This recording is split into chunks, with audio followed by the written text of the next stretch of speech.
காஞ்சிபுரம் மாவட்ட நலவாழ்வு சங்கம் மூலமாக நகர்ப்புற நலவாழ்வு மையத்துக்கு ஆள் எடுக்க போகிறாங்க. ஸோ அதுக்கான நோட்டிஃபிகேஷன் தான் இப்போ பார்த்துட்ருக்கோம்.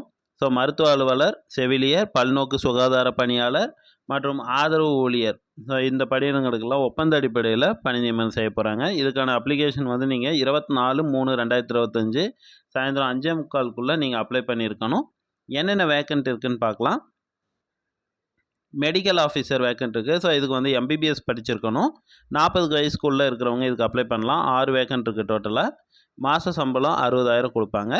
ஸ்டாஃப் நர்ஸ் வந்து diploma in general nursing and midwifery அல்லது பிஎஸ்சி நர்சிங் படிச்சிருக்கணும். 50 வயசுக்குள்ளே இருக்கிறவங்க இந்த போஸ்டிங்க்கு அப்ளை பண்ணலாம். 6 வேக்கண்ட் இருக்குது டோட்டலாக. சம்பளம் பார்த்தீங்கன்னா மாதத்துக்கு 18,000 ரூபா கொடுப்பாங்க. நெக்ஸ்ட்டு வந்து மல்டிபர்பஸ் ஹாஸ்பிட்டல் ஒர்க்கர். ஸோ இதுக்கு வந்து நீங்கள் +2ல் பயாலஜி அல்லது பாட்டனி ஜுவாலஜி படிச்சிருக்கணும். 10th லெவலில் தமிழ் வந்து கட்டாயம் படிச்சிருக்கணும். அவங்களுக்கு தான் வந்து இந்த போஸ்டிங் கொடுப்பாங்க. அது மட்டும் இல்லாமல் must possess 2 years for multipurpose health worker male health inspector sanitary inspector course training offered by recognised private institution trust universities including Gandhigram Rural Institute training course certificate granted by the Director of Public Health and Preventive Medicine. இந்த சர்டிஃபிகேட்லாம் வந்து வச்சுருக்கணும்.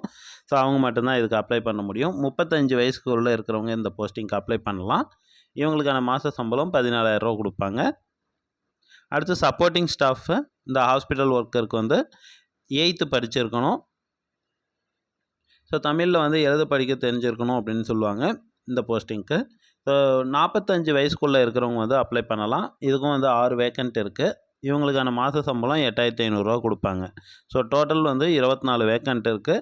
So யாரெல்லாம் இதுக்கு தகுதியாக இருக்கீங்களோ அவங்க எல்லோரும் இதுக்கு அப்ளை பண்ணுங்கள். ஸோ கீழே வந்து அதுக்கு அதே பேஜில் நோட்டிஃபிகேஷனில் கீழே அப்ளிகேஷன் டாக்குமெண்ட் இருக்குது.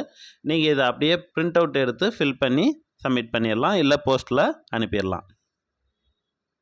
அப்ளிகேஷன் எப்படி ஃபில் பண்ணணும் அப்படின்னு பாருங்கள். விண்ணப்பதாரரின் பெயர், உங்கள் பேர், யார் அப்ளை பண்ணுறீங்களோ அவங்களோட பேர், தகப்பனார் பெயர், அவங்களோட அப்பா பெயர், பிறந்த தேதி மற்றும் வயது. ஸோ உங்களோட பிறந்த தேதி அப்புறம் வயது, இப்போ வரைக்கும் என்ன ஏஜோ அதை கால்குலேட் பண்ணி அதில் எழுதணும். விண்ணப்பிக்கும் பணியின் பெயர், நீங்கள் இந்த 4 போஸ்டிங் கொடுத்துருக்காங்க இல்லையா, இதில் வந்து எந்த போஸ்டிங்க்கு வந்து அப்ளை பண்ண போகிறீங்க அப்படின்றத அதில் நீட்டாக மென்ஷன் பண்ணிடணும்.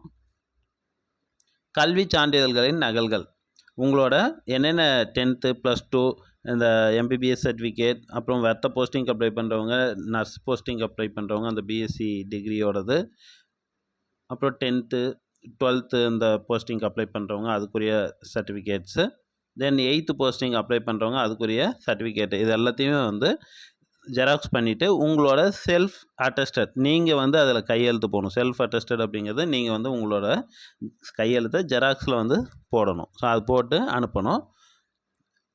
தென் சாதி சான்றிதழ் நகல், ஆதார் அட்டை எண் நகல், ஸோ இது ஆதார் அட்டை ஜெராக்ஸ் எடுத்து அதுக்கும் அட்டாச் பண்ணணும்.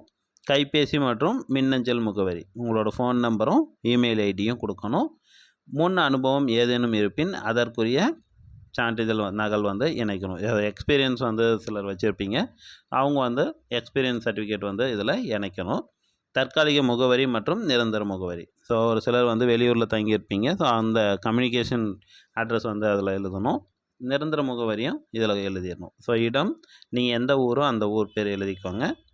தேதி, நீங்கள் அனுப்ப போகிற தேதி அதை எழுதிட்டு கீழே மறக்காமல் உங்களோட கையெழுத்து போட்டு சப்மிட் பண்ணிடணும். ஸோ இவ்வளோ தான். நீங்கள் ரொம்ப சிம்பிளாக தான் அப்ளிகேஷன் கொடுத்துருக்காங்க. நீங்கள் ஒரு டைம் படித்து பார்த்தாலும் புரியும். ஸோ இதுக்கு யார் யாரெல்லாம் தகுதியாக இருக்கீங்களோ அவங்கெல்லாம் அப்ளை பண்ணுங்கள். வாழ்த்துக்கள்.